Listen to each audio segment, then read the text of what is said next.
Sportscast, December 12th. Another beautiful day in December. If you haven't yet, please subscribe on all our platforms, Facebook, and YouTube. And if you haven't yet, please subscribe on iTunes. Leave a rating and a review. It will help us out tremendously. And visit us on thesportscast.net, thesportscast.net on the latest in sports news. Tonight is the big show where we invite most of the Sportscast commentators, if they can make it. And we got Justin Riley tonight, Kailu, and Tyler Turner from Indianapolis. Welcome, guys, to the Sportscast Big Show. Welcome. Glad to be here. Kailu, welcome. Thank you. Welcome.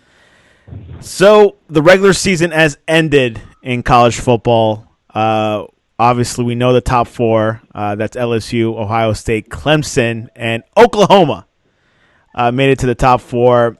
Let's start with Tyler. Tyler, what are your thoughts so far with the top four? Were these top four the ones that you thought would end up? Well, before the season, when we did our big show, I can't remember, but I think I picked Clemson, Alabama, Texas, and Ohio State. So I'm not sure. I believe that's what I was. Oh, no, I picked Oregon. That's why they put Oregon in there. I actually didn't think Oregon was going to make it. They almost did. Because the four that I just mentioned is who I thought it was going to be. I thought it was going to be Alabama, Clemson, Ohio State, and Texas. So I was right with three of the four. I didn't pick Oklahoma, but I also think Oklahoma's by far the weakest of the four. They're the fourth seed, and they're the one that, honestly, there's a top three. I didn't say, what am I talking about? I said Alabama. Alabama didn't make it. LSU made it. What am I talking about? So I got two of the four. I didn't see LSU making it. Jeez, I didn't see that one. But, yeah, I thought Alabama was going to be that spot. But I thought Clemson and Ohio State were going to make it. And definitely LSU, Clemson, and Ohio State are the three best. And Oklahoma is probably the weak link. They deserve to make it. One loss, won the Big 12. They're the choice. But I think there's other teams that are just as good. I think Oregon. I think my Ducks are better than Oklahoma in my opinion. I don't know who else I'd put up there. But, yeah. But anyways, four teams. It was definitely an exciting season and definitely LSU, Clemson, and Ohio State all were very good. They pretty much dominated their opposition. LSU did have a close game against Texas, and they had a close game against Alabama. Other than that, they significantly beat everyone else pretty handily, and definitely dominated Georgia in the SEC title game. Ohio State pretty much didn't have really many close games the whole year. I think the closest game was 11-point win over Penn State, and then the Clemson did not. They had that 1-point victory over North Carolina. Other than that, they beat everyone by. There was a 2-touchdown victory over A&M, and everyone else was by 3, 4, 5, 6, 7 touchdowns. So definitely those are the three best, and then Oklahoma was able to get in there. Now, back to, sticking with Tyler, did your talent composite reflect what we see right now with the top four? Did the team talent formula? Yeah. Formula I use?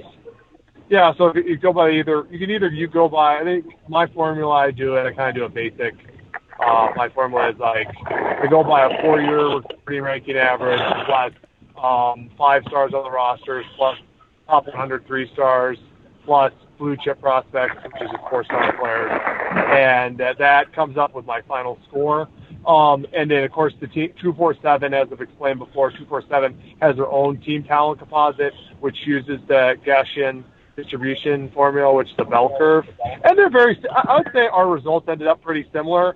And, yes, as far as my formula and the 247 composite, whichever one you want to use, only top 10 teams made the playoffs. I had Alabama be number 2. Sorry, I keep on saying Alabama. I obviously want Alabama to be in the playoffs. Gee. Ohio State was number 1. The team 247 team composite had them number 2. LSU was number 4 in my formula. The team talent composite had them number 5.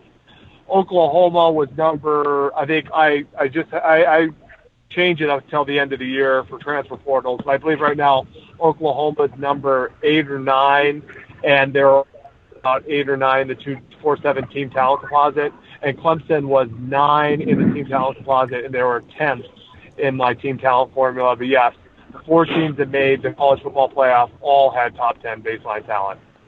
Kylie Borden, what were your thoughts about the top 4?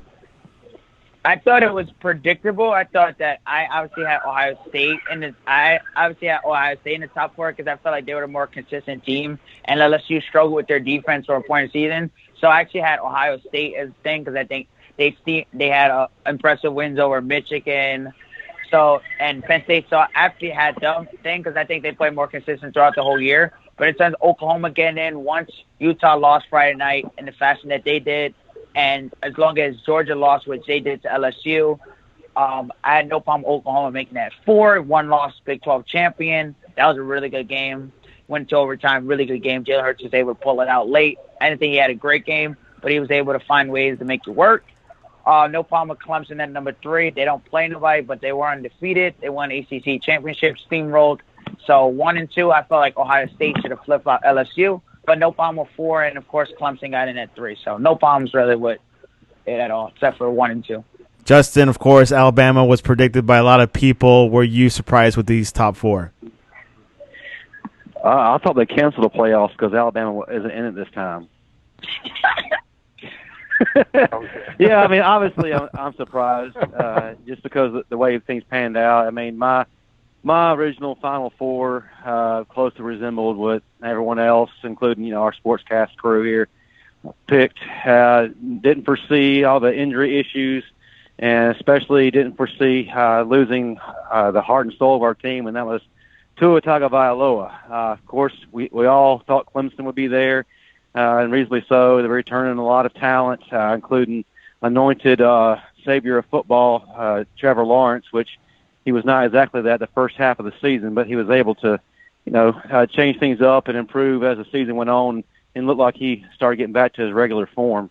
Didn't foresee Ohio State being up there because I always saw Ohio State pulling, as they would call it, an Ohio State, blowing it against an opponent they shouldn't blow it against. But however, it seems that they have moved past that curse and have gotten to the major platform here, and that's being in the college football playoff with an opportunity to play for a national title.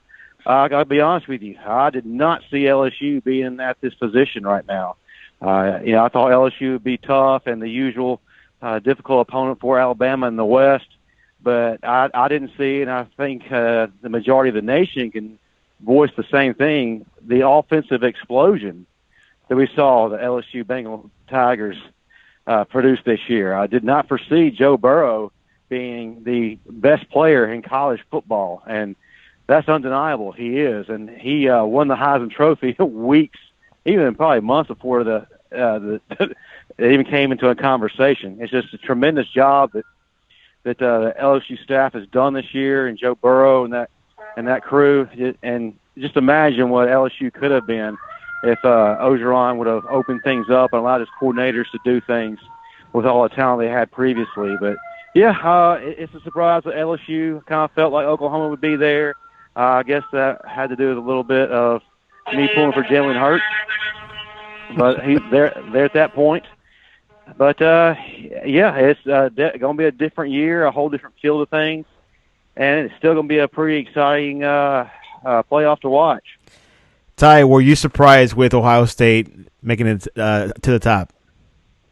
I was really not surprised because, throughout the year, I felt like I said before, they were the most consistent team. They were blowing a lot of points out. So I really wasn't surprised by that. I was more surprised at the beginning of the year, of course, Alabama making the playoffs. So I was more surprised by them not making the playoffs. But not really surprised with Ohio State because year in, year out, they're good for 9 to 10 wins. So, like you said, sometimes they trip up, but for the most part, they're a really good team. Urban Meyer and now Ryan Day in the second year. So, not really surprised with Ohio State. Ty, you did mention this week that people are saying Clemson can beat Ohio State. Would you say that you're predicting yourself as well that Clemson can beat Ohio State? I don't think that's far-fetched to believe that because... Go to Tyler. Yeah, sorry. Tyler? Do I think... Yeah. Am I predicting Clemson to beat Ohio State? No, I truly believe that Ohio State is going to beat Clemson by a couple touchdowns and by LSU by a couple touchdowns. I think Ohio State is the best team in college football. They have the most talented roster. They do. They have the most amount of high-end talent, the most amount of NFL guys, and I believe they're going to win it all. The only thing that could possibly, I mean, you obviously could play a bad game. I do know Justin Fields is battling with a knee injury, and you could tell he was looking a little tentative. But as long as he gets healed up, I think they beat Clemson by 14 to 17 points, and I think they beat LSU by the same in the title game. Wow, I did not expect that. To be honest. Why do you don't expect that, Kylo? They just have a better roster. Because Clemson does have the experience, and like you, in these type of games, you tend to factor in like experience does matter in this type of games. One argument to that, though, is most of the starters, especially on the defensive side for Clemson, that played last year are graduated. They went to the NFL. And LSU also does play well in New Orleans. They have a history of winning in New Orleans.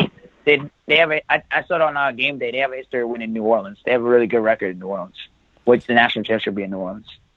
What do you think, Justin? Can LSU go deep? Can LSU go deep? Yeah, absolutely. I think that they're playing their best ball right now, and I don't really see anybody slowing down LSU. I think LSU is a lot better. I think that they're actually more of a complete team than Ohio State. Wow. I think they have a much more dynamic offense, a much more high-powered offense, and their defense is getting a lot better because they have players who are back in that defense for a first time in a while. They're healthy. So I think you're going to see a much improved overall LSU. The only concern I have is they haven't played on a stage like this since 2011. So there's no one with any kind of big stage experience, and that could come into play. But as long as they continue to play with this passion and this determination that they have been playing, they're going to run through this playoff and get to that championship game. And I honestly see them winning the whole thing. Tyler, what advantages do Ohio State have over LSU? Did you say Tyler or Kalu? Tyler. There's been Okay. Turner. I want to call you Turner. It sounds like you're saying, I just look at you, it sounds like you're saying Kalu. So say that again? So, obviously, you did say that Ohio State is more talented than LSU. What advantages do Ohio State, besides talent, is it the offense, the defense? What do you see in Ohio State that could overcome LSU? If you go by position group, the best offensive line of any of the 4 teams that are making the college football playoff is Ohio State. They, like Wyatt Davis, is probably the best, just in and of himself, is the best offensive lineman of anyone on the college football playoff. And as a unit, Ohio State is the best unit, too. Out of the backfield, J.K. Dobbins is better than any of the other running backs. Etienne's good. I'm so bad with names. I can't remember. The LSU running back, that guy. And then Oklahoma has good running backs. I believe Dobbins is the most. He's good in the pass game. He's a great runner. He's going to be a first-round guy in the draft. I believe the wide receiver group's the only group I would actually give an edge to both Clemson and LSU. Then when you go to the defensive, Chase Young, no team has a guy like Chase Young. So right there, automatically, I believe that makes the defensive line for Ohio State the best. Linebacker group, they have some pretty good linebackers, Clemson. Isaiah Simmons is the guy that's going to be a top 10 pick. And then the D-back groups, LSU has some talented guys, Stingley, Fulton, Grant Delpit. These guys are going to be all NFL guys. But who's played the best? I love how Ohio State guys have played. And Jeffrey Okudah is a top 5 pick. Sean Wade's a first-round pick. I'm forgetting the safety's name right now. I think it's Fuller. He's a terrific guy, probably. And then there's another guy, Arnett, who kind of is a rover kind of guy. He's probably going to be an early round dude. When you just go from position group to position group, you see just the high-end talent on Ohio State. Line of scrimmage wins games. And their offensive line, their defensive line are both elite. I can't say that as much with Ohio State, Clemson, or Oklahoma. Definitely not Oklahoma. But not even LSU, and Clemson, I don't think have the elite kind of guys up front seven. Like LSU's kind of odd this year. Their best players are their wide receivers, Jamar Chase, Terrence Marshall, Jefferson, and their running backs good. And then they also have a very good secondary depth at Fulton and Stingley. But they're not elite in the front seven, and they're not elite on the offensive line, which is very unusual because they normally were the opposite. And Clemson has, they have good guys, but they don't have like Isaiah Simmons, a big time dude. But their front seven is not like it was last year. They don't have, once again, I'm terrible with names, Lawrence, Wilkerson, the guy, Cillian Farrell. Like they had three first round guys in the defensive line. They don't have those guys this year. Xavier Thomas is a solid player, but not to the level that they had last year. And the same with their offensive line. They have good players, but they're either the better players are younger and less experienced, and their older players, more experienced guys, are just not as talented.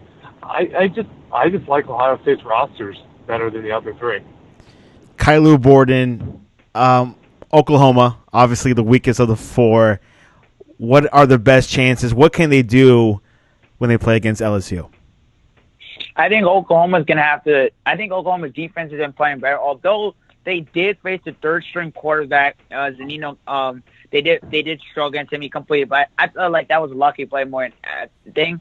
Colin Brewer got hurt. But I felt like Oklahoma's defense really got timing stops. And unlike a year in the past, it's the Big 12 is not the thing. But I feel like if Oklahoma holds LSU to under 30 points or at least 30, I feel like Oklahoma actually has a good chance to actually win the game for an upset because the number one seed has never won a national championship game. So I think that Oklahoma's best chance is they need Jalen Hurts, of course. They need him to be spectacular. And also they need him to not fumble the ball. Jalen Hurts has had 7 turnovers in the last 4 games. They need him to protect the ball and hold LSU to under 30 points. So that would be for Jalen Hurts to just protect the football. They really need him to protect the football. Justin Riley, Jalen Hurts has championship experience. Can it come into play against LSU? Well, absolutely. Jalen is the most experienced out of anybody in this playoff right now, I guess, other than Trevor Lawrence. But, he does have the pedigree, and he has a pretty good track record against LSU, believe it or not.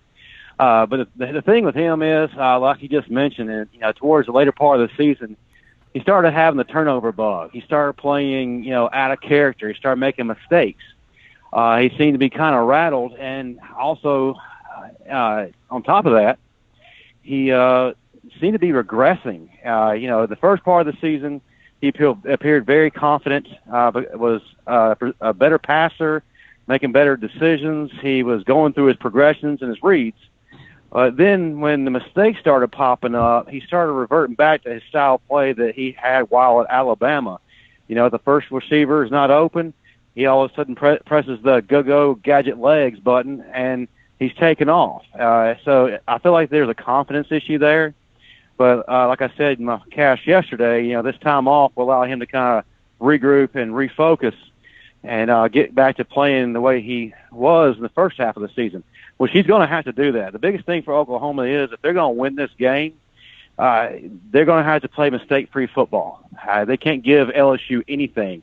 LSU makes their living off of mistakes from others because they can capitalize off of it in a hurry and put a hurting on you pretty quickly. So they got to have mistake-free football, and that defense is going to have to step up. They're going to have to sack Burrow like 3 or 4 times and force mistakes on their side.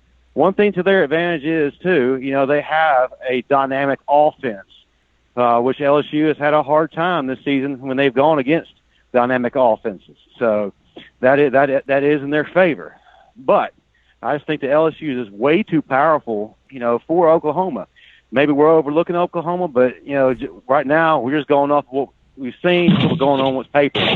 So, that's my thought on it there. Turner Cast, what can Oklahoma do to win, to beat LSU?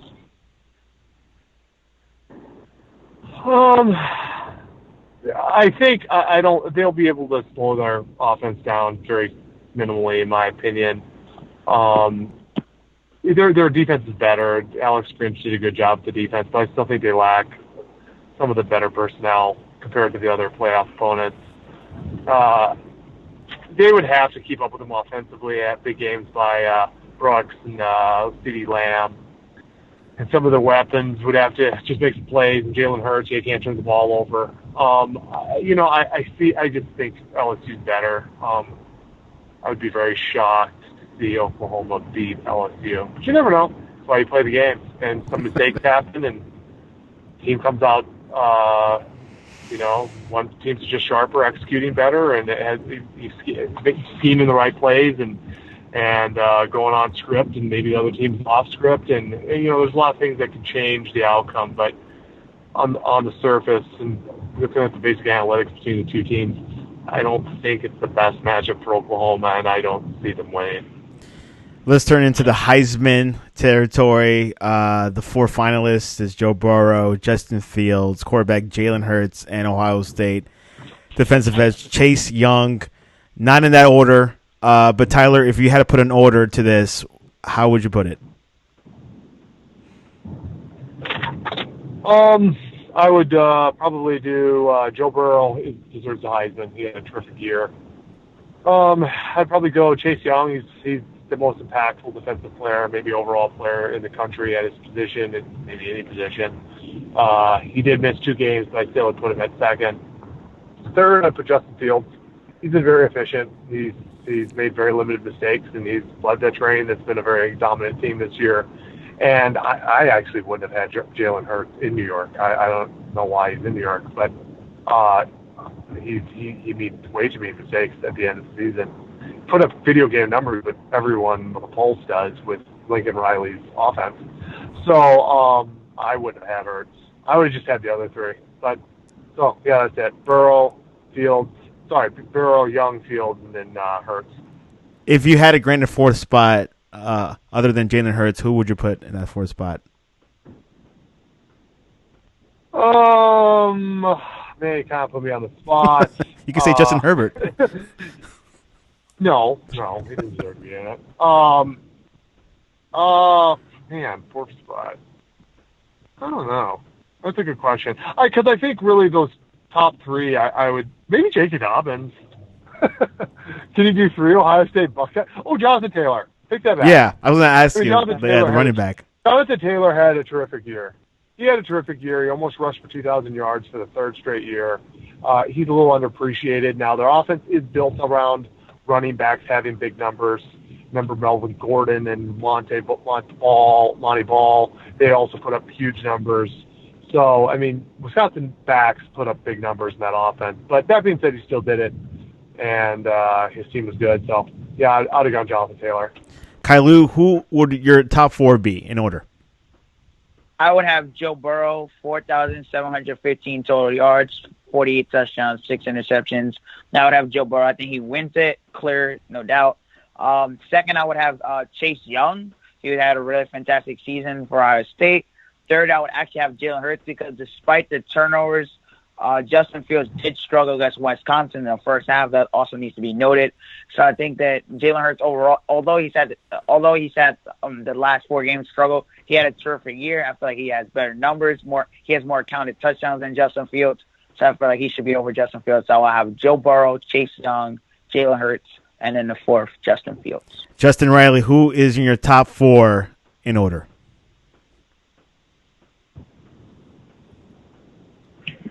My husband, of course, Joe Burrow.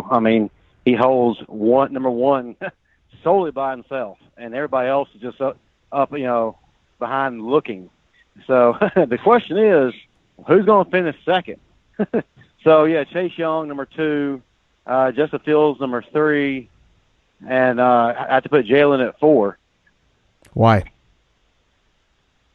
Well, I think he's still, I know he's had a couple of bumps here and little uh-ohs in the last part of the season, but he still put up incredible numbers. He's rushed for over 1,200 yards. He's passed for, well over 3,000. So, that's quite an accomplishment. And he has, buku of touchdowns. So that's not something that you ignore. I think that he's had a tremendous year. and I think that he still has a lot to show us ahead. Tyler Turner, where do you see Jalen Hurts landing in the NFL draft? Which round? I don't know. That's like way out. It's like college football playoff, Heisman. Where's Jalen Hurts go? I don't know. I haven't evaluated. He's not one of the top predicted quarterbacks. I mean, any of the analysts that I follow, it pretty much is probably first going to be Burrow, and then it's probably a battle between Tua and Herbert, with the dark horse being a guy like Jordan Love or Jacob Eason if he declares. That's what I'm seeing from the analysts. Yeah, that's something. I never see her. Which I'm asking because I haven't heard anything, and I know you're more deep in the weeds with that. So, I guess. Yeah, I haven't looked deep enough to see, but if he's not in the top 5, I wonder if he even plays quarterback in the NFL. Wow. I just wonder if he does. Justin, what do you think? I mean, he's a great athlete. He could be an H-back possibly. It's a different position, but still, I think he's a good enough athlete to do it. He's a hard worker and stuff. What do you think, Justin? Well, what was the question? I'm sorry. What round do you think Hurts will go in the NFL draft? Oh, man. That's really a hard question. I mean, some people will say that he may be in the late first round, but, that's when he was playing. Who says that? Who says that? What? I've never, ever seen that's wishful thinking. Well, okay. Okay, well, everybody. Paul Feinbaum. Okay, I've seen it. Go ahead, Justin. Are we good? Yeah, we're good. The laughing's done.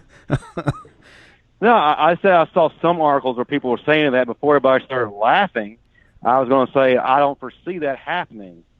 I think that Jalen has not really improved to the point to where it's going to make GMs and coaches feel confident enough in him as a passer.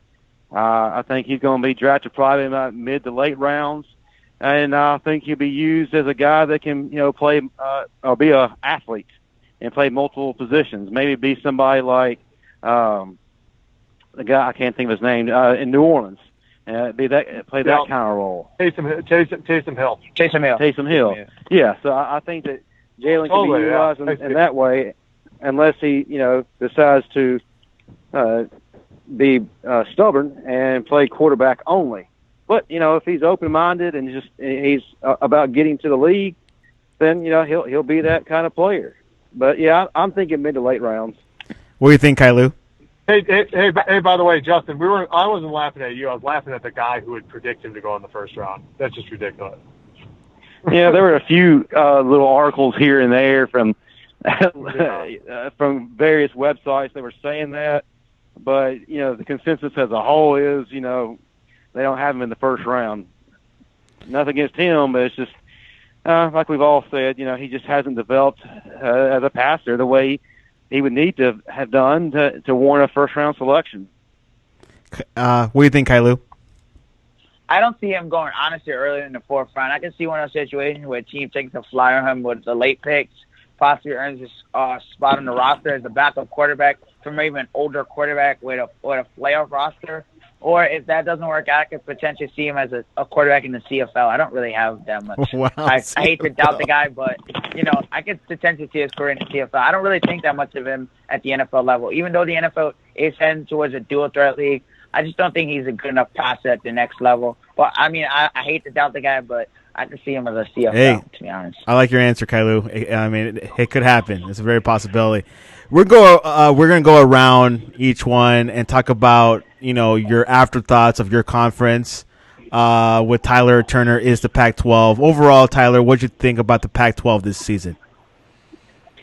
Well, we once again did make college football playoffs. Congratulations, Pac-12. I think it's third year in a row. And so then it doesn't stop the national narrative, which stinks.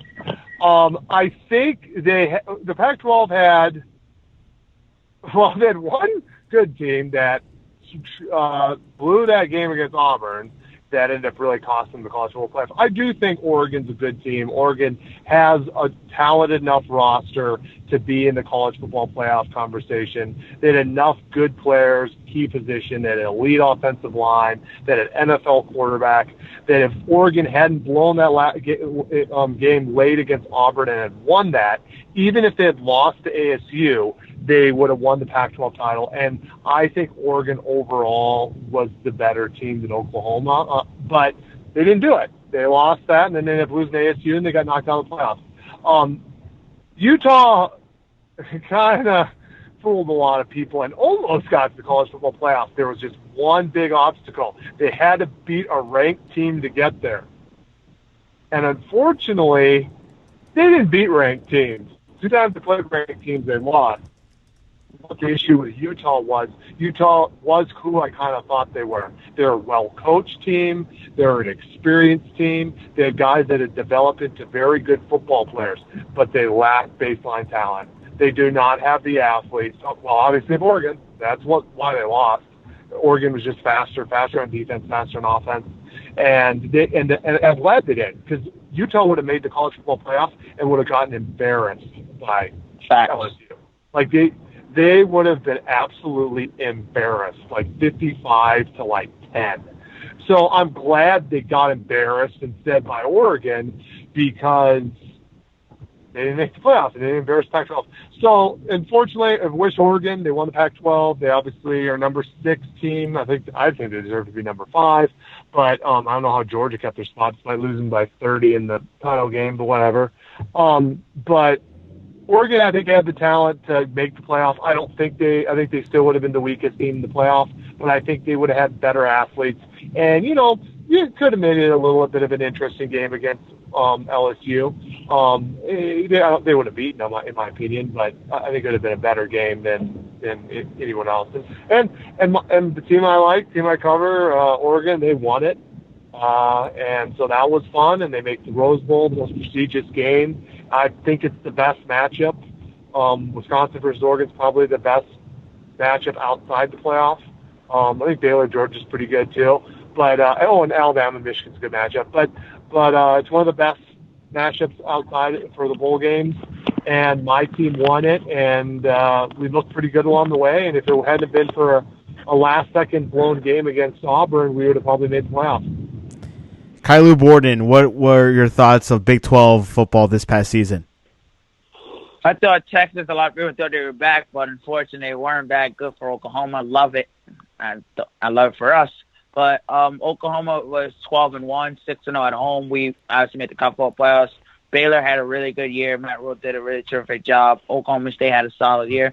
And so those 3 teams really stood out to me. Everyone else played Big 12 level. Kansas State was 5-4. Iowa State had a quality win. Texas is not back. So really those things, Baylor really surprised me this year. But everything else is status quo in the Big 12. Justin, SEC almost had 2 teams in the playoffs. What were your thoughts about this past season for the SEC? Well, obviously, as an Alabama fan, I'm very disappointed just in the fact that, we suffered those horrific injuries. We had as many as non-starters out this season. We had several key players who were out the entire season. And one of those, like I said earlier, was Tua Tagovailoa. And it was just a season of irregularities for Alabama. Things that we're not used to. We're the most penalized team in the conference, and one of the most penalized teams in the country, which is something that is not Saban-esque. It's not Alabama standard. Made a lot of mistakes, just very undisciplined, which was very frustrating, especially coming from a Saban team.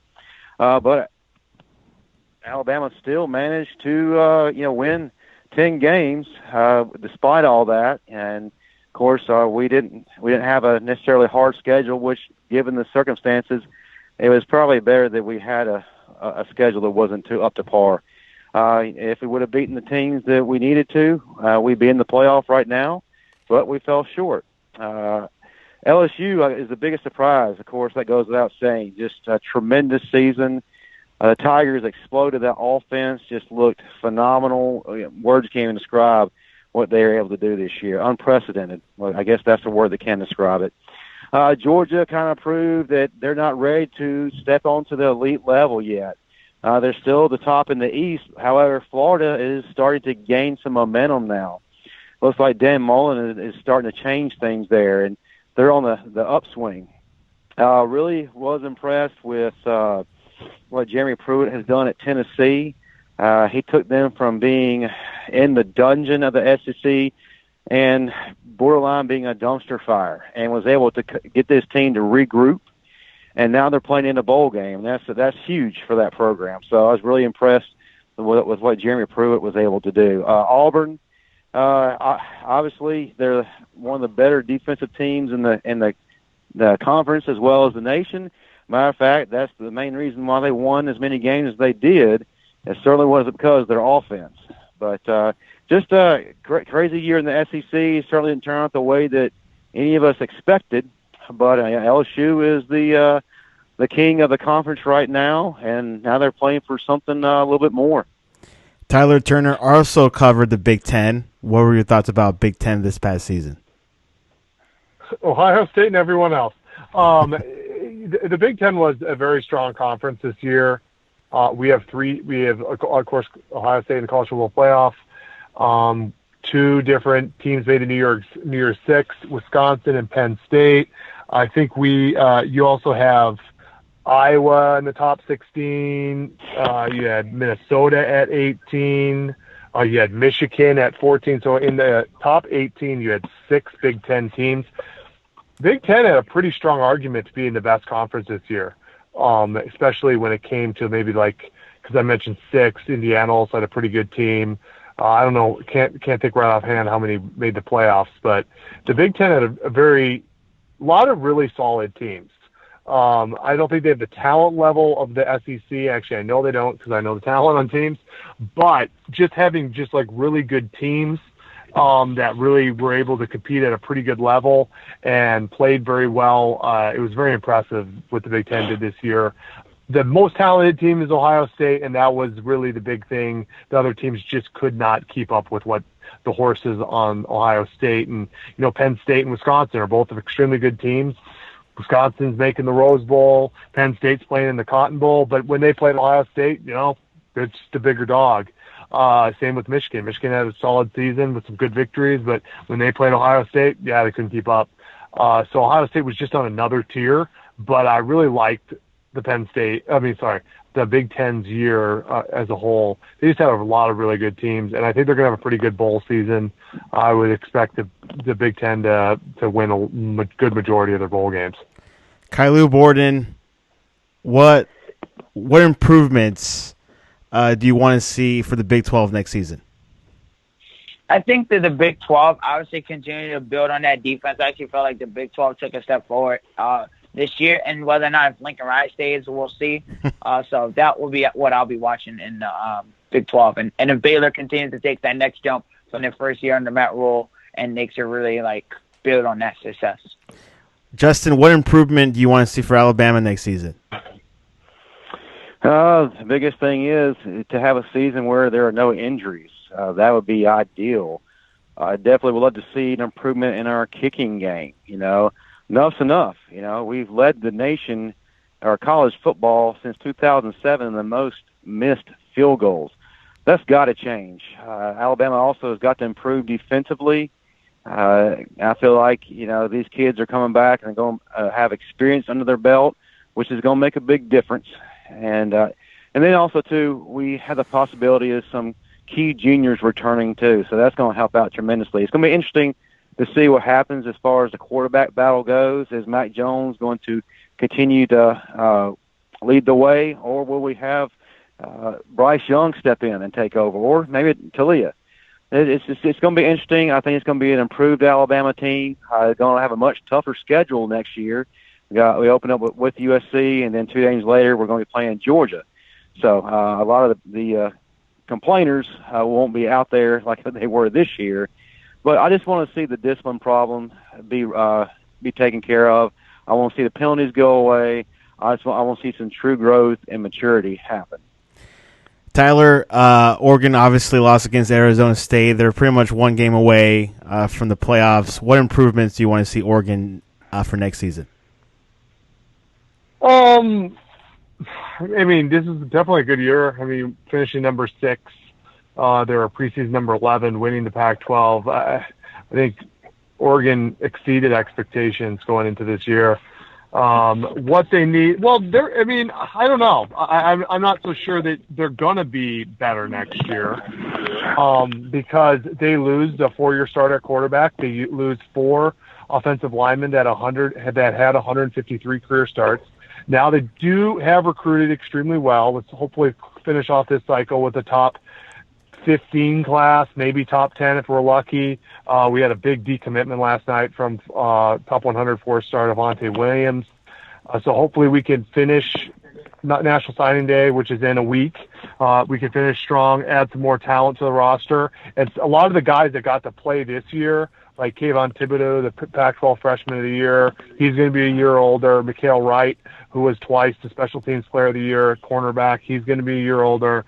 Some other defensive guys, Mace Funa, who's second on the team in sacks, was a freshman. So we have a lot of young guys, especially on defense. I think the defense will even be better next year, Oregon had a top 10 defense this year. So that to have a better defense is significant. Offense, we lost our offensive coordinator. He's now the head coach of UNLV, so we're going to have a new offensive coordinator. We have to replace 4 out of our 5 starting offensive linemen. Now, Penei Sewell, the guy coming back, is probably going to be a top 5 pick. And we're going to have to we do have a lot of our skill guys coming back, receivers and running backs. But replacing offensive line, quarterback, and offensive coordinator is pretty significant. I think the offense is going to take a little time. And the problem is our opening game is against the best team in the FCS, North Dakota State. I think we'll beat them, but still, it's a terrible team to schedule. And the second team that we play is Ohio State, which probably there's a chance they'll be the defending national champion.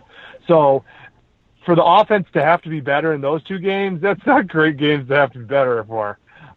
So I don't know if Oregon's going to have as good a season. I could definitely see like a 9-3 kind of year next year, just because they're replacing a lot at significant pieces on offense. But they do have the talent. Oregon has recruited well, and if that defense can play at a real elite level, yeah, they could shock some people and win some games. And who knows, if the offense could catch up, then it could be another pretty special season, possibly another Pac-12 title at least.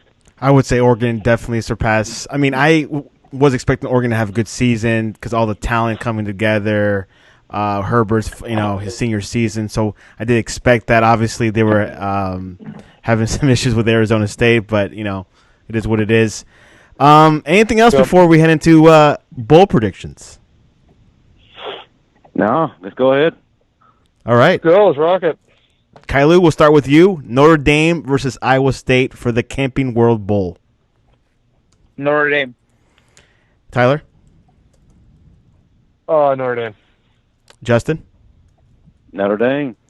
Penn State versus Memphis for the Cotton Bowl. Kailu?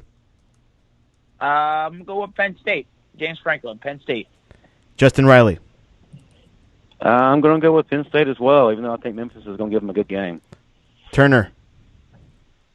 Yeah, a lot that goes into these games is what team shows up motivated. I think Memphis will be really motivated, a group of 5 team. I think Penn State's too talented, so I'm going with Penn State, but it wouldn't shock me if Memphis pulled it off. Florida versus Virginia, Kailu? I'm going to go with Florida. Yeah, let's go with Turner. Oh, Florida's way too good.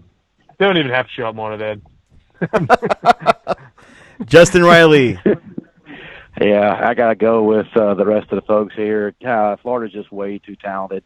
It'd be interesting to see, which players decide to play and which decide to sit for Florida. But even so, Florida is way too talented for Virginia. Florida State versus Arizona State, the Tony the Tiger Sun Bowl. Kailu. Can you repeat again? Florida State versus Arizona State.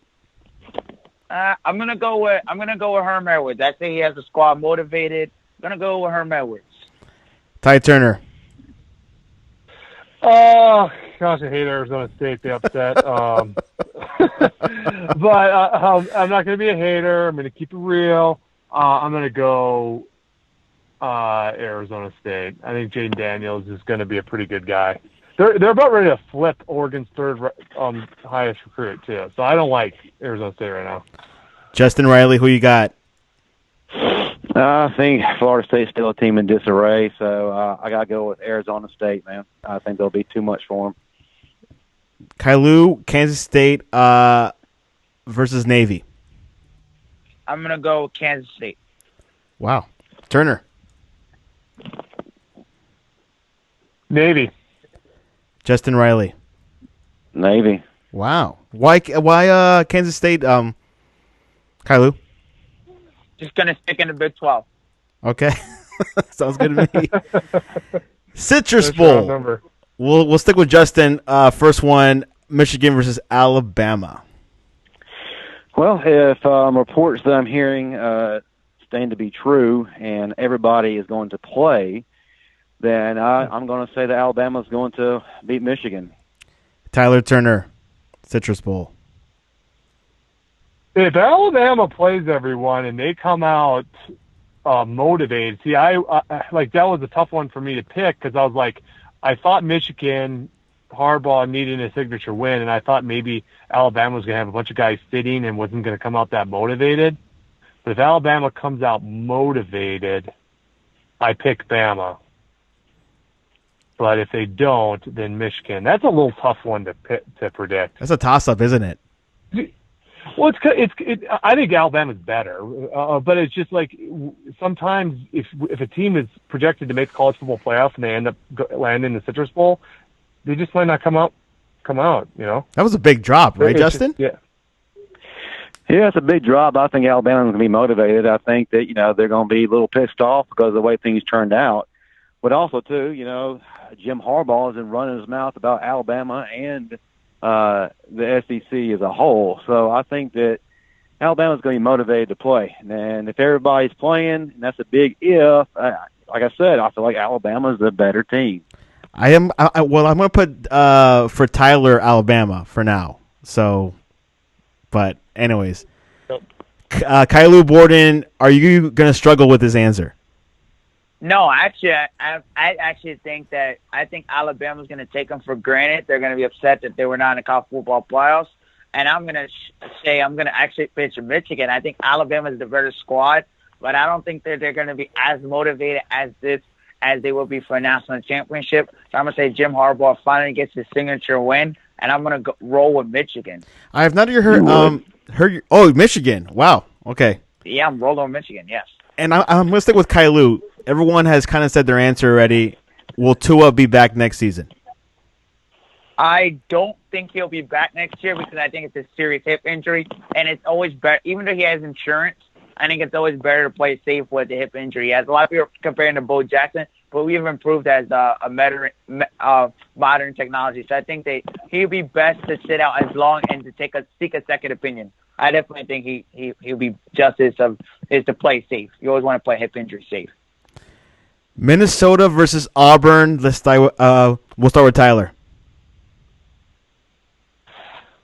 I just think Auburn's too talented. Once again, there are a bunch of guys going to sit out. Is Derek Brown and is Marlon Davison and Nick Cole going to sit out? And then that possibly even the field. But if all those guys play, or just some of them, they don't have the athletes in the front seven. I have to go Auburn.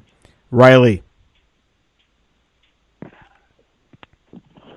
I got to go with Auburn. I just don't think that Minnesota's played a team the caliber of Auburn. The only thing that keeps Minnesota in here is if Bo Nix gives them gifts, which he does tend to do. But I don't think that Minnesota's going to be able to play well against the Auburn defense. So I'm going Auburn. You hate picking Auburn, I can tell. No, I don't hate picking Auburn at all. It's like, Auburn. I'm not one of those typical SEC fans or Alabama fans that you're not a true Bama fan if you go for Auburn.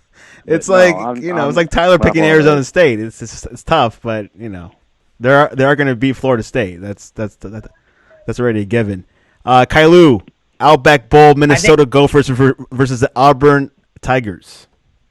I think Auburn's going to win. I think it's going to be low scoring because Bo Nix is inconsistent, but I definitely think Auburn's defensive line is going to be too strong for Minnesota. So I'm going to go with Auburn. Justin has to go. Justin, what's the best way to reach you? I think he hanged up. Okay, so it's just Kailu and Tyler. Peace out, yo. Yeah, he had to go. He had a family thing to do. Okay, let's go into the goodies. Oregon versus Wisconsin, Tyler. Who you got? I mean, it's a really good game. Both teams are. I think it's a more talented roster is Oregon, but Wisconsin's a very good team. They always show up for bowl games. They're one of the most consistently just good teams in college football. I mean, they win 9-10 games almost every single year. It's the grand day of them all. Like I said, it's the best game outside of this college football playoff. If Oregon shows up and plays like they did against Utah or play like they did against USC, a game like that, I think Oregon is just they have better athletes. If they don't, and they do have the trouble executing, and they're a little bit inconsistent like they have been, and Wisconsin's a team that they are consistent, they're going to be there to play, and if they're inconsistent, they will beat Oregon. I'm betting on the former, and I'm thinking that Oregon comes out extremely focused, representing the Pac-12. Justin Herbert's last game, all four of those offensive linemen, their last game, and I think they win a close game against Wisconsin. And will everyone will be playing? Oh, for the Rose Bowl, yeah. No one's sitting out. Yeah, you don't sit out like you don't sit out a college football playoff, and you don't sit out like the really prestigious bowl game. Yeah, and plus you get a parade with that. So, Kailu, who do you got between Oregon and Wisconsin in Pasadena? I actually agree. I think Justin Herbert goes out final send-off, and I think Oregon wins this one. Oregon, wow, there you go. And lastly, Georgia versus Baylor for the All-State Sugar Bowl. Let's go with Kailu first. I think Georgia wins this one. I don't think that I think Georgia keeps this one. I think because Jake Fromm is inconsistent, he has some throws that he missed. I also felt like early in the game, that first throw, it was a very catchable ball, and then he struggled.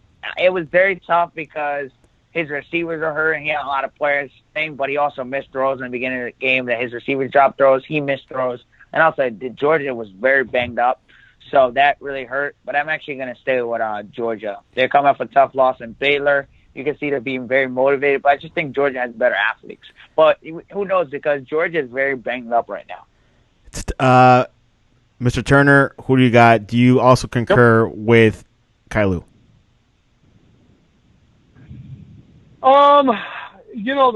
Baylor's going to come out really. I mean, Matt Rule's a great coach. They're going to be really pumped because, I mean, they were not projected to have the season they did, and I know they're going to come out and they're going to play hard. Georgia last year literally sleepwalked into the Sugar Bowl and lost to Texas. Wow. Who will come out? Will they come out and play focused and ready to play? If they do, I think Georgia's definitely the more talented roster. I think they have better players. But if they don't come and the other team does, Baylor's going to win. And I don't know. A part of me just wonders if Georgia – I'm going to say Baylor. Baylor. Because I know Baylor's going to show up. I'm just not convinced Georgia's going to show up. Yeah, like you said last year, they slept against Texas, so interesting scenario there. Random question of the day. Favorite type of YouTube video? You got between comedy, education, music, and sports. Kailu, what is your favorite? I'm actually going to go music. I really love music. I'm going to go music. Big entertainment guy. Turner? Music. Education or sports. Okay, well, either political or philosophical or sports. Music is winning 38%, comedy 25%, tied with sports with 25%, and education is last at 13%. You can go on twitter.com/thesportscast1 to vote. Tyler, give us a quick early like what's going on with the recruiting end of things. I know early signing day is next week, but any developments that we should know now? Obviously, who I follow the closest is Oregon. They have the number 16 ranked class. They have a couple guys who I think are going to actually flip a decommit from them. A couple of their higher rated guys, but they're in on a couple 5-stars. Kaylee Ringo, a 5-star out of Salguero, Arizona. Justin Flo, a 5-star out of Upland, California. Top 100 4-star Dante Manning, and they're supposedly what's his name? Whatever his name is. I'm so bad with names. It's okay. I have to do something about this. He was Ashford. He was Ole Miss 4-star commit, and he's taking an official to Oregon this weekend. And then supposedly some of the intel from some of the moderators from Oregon and even national 247 national recruiting director Steve Wolfond, there's some guy that's a high-rated 4-star that I think is sneaking into Oregon and might flip. So I don't know who it is. So if they get a couple of those flips, it would make up for the players they lost.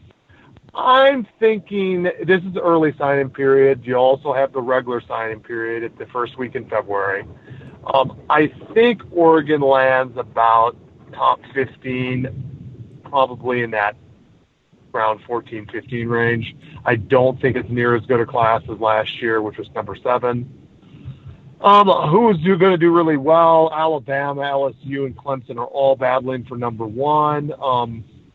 If Alabama is able to land some of these guys that they're in on down the stretch, I think they, for the 5th time of the last 6 years, will land the number 1 class.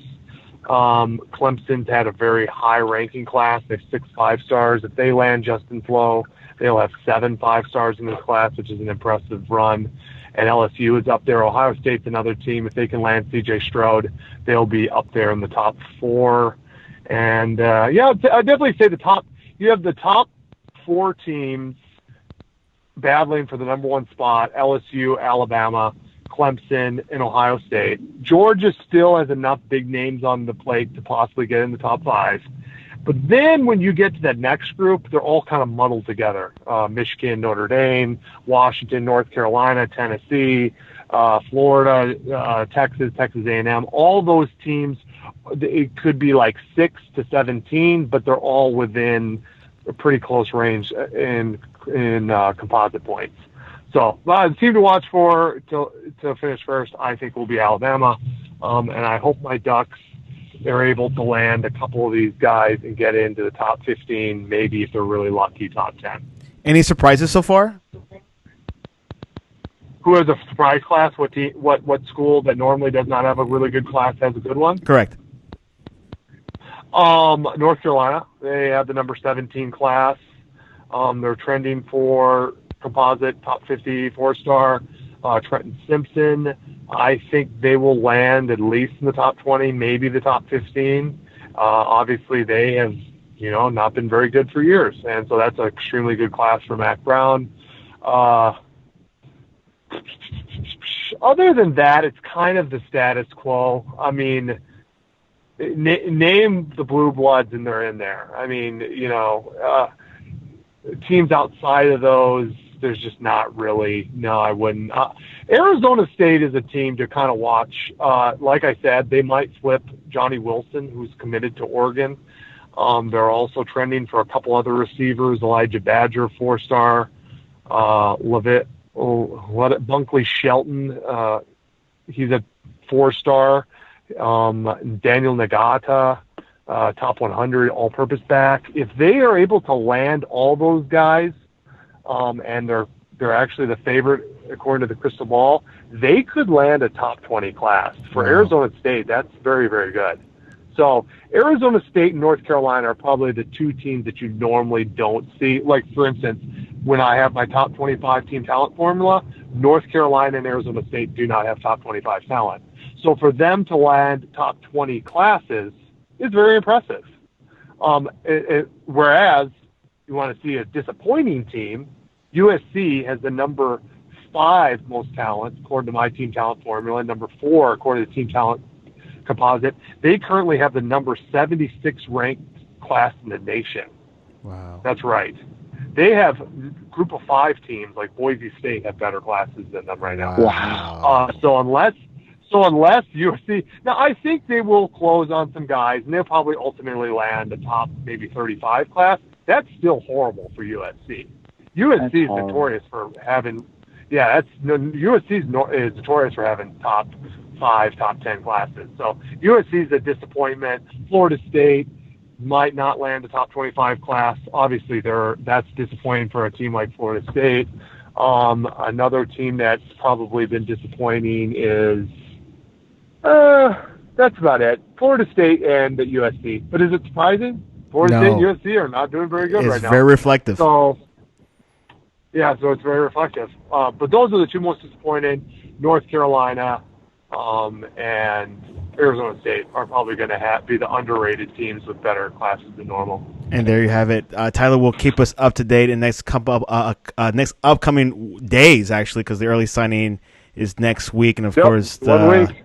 But a lot of stuff will be nailed down by next week, right? Is that like majority, or there'll be a lot more in February? Well, it depends. Last year, I think 80% signed in the early signing period of PSAs. This year, I'd say it's pretty similar. Good chunk. So I would say about 4/5 of the classes.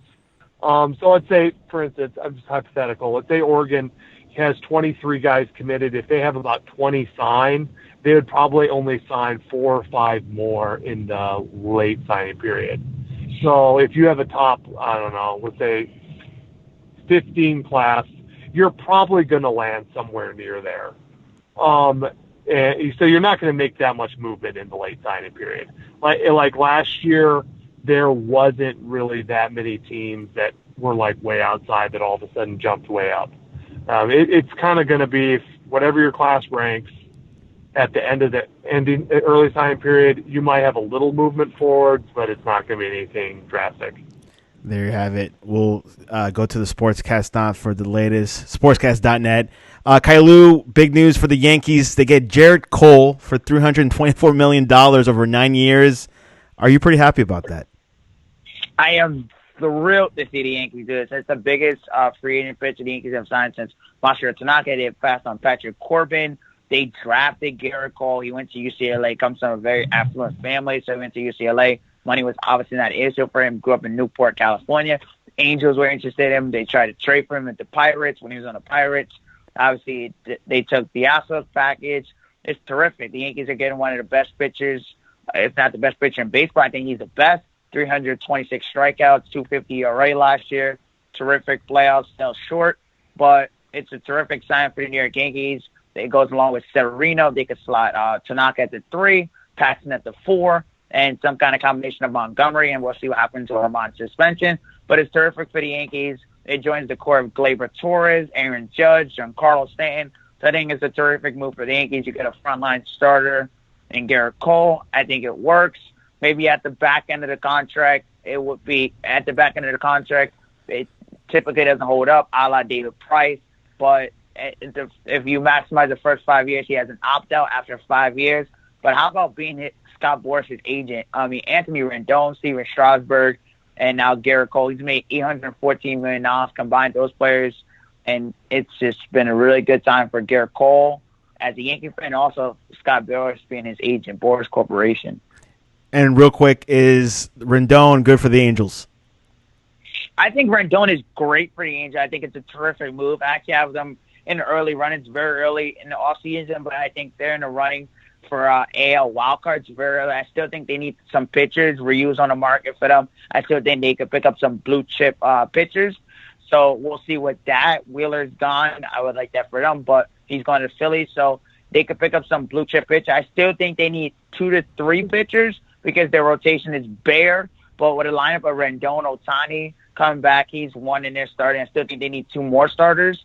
But with a lineup of Trout, Rendon, Ohtani, 2, 3, 4, or some kind of combination of that, I think they can make it work. I still think they're 2 starters short, but I think if they get 2 blue chip starters, I think they can possibly make a run at the wild card. And we'll see what happens, what Major League Baseball does with the Astros in the investigation. That could obviously play a factor between them winning the division with Athletics. If the penalty's stiff, like people think it is, and like Major League Baseball saying, we'll see what happens with that. Maybe they win the division.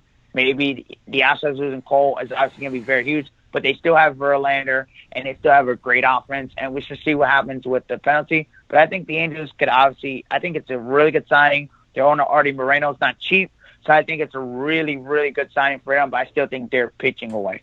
And there you have it. Baseball and football all in a wrap. Ty Turner, what is the best way to reach you to talk to you about the Rose Bowl? At TurnerCast. Kailu, what is the best way to reach you to talk about the Angels? They can reach me at Caillou Borden 12 on Twitter and Instagram. And there you have it. You can reach at the Sportscast1 on Twitter or on the Sportscast1. Stay up to date. Sports goes through Christmas. We'll have Ty Turner next week to talk a little bit extensively what's going on with recruiting. A lot will be revealed next week, and of course, Kailu will be following along with Major League Baseball, NFL, and of course NBA. We'll probably have Jeff Farr hopefully tomorrow to see what's going on in NFL tonight. Jets played the Ravens, so we'll see how that goes. Lamar Jackson is playing a little bit hurt, but I think he'll be fine. Anyways, guys, I appreciate you guys very much coming on to the big show. I think Thank you.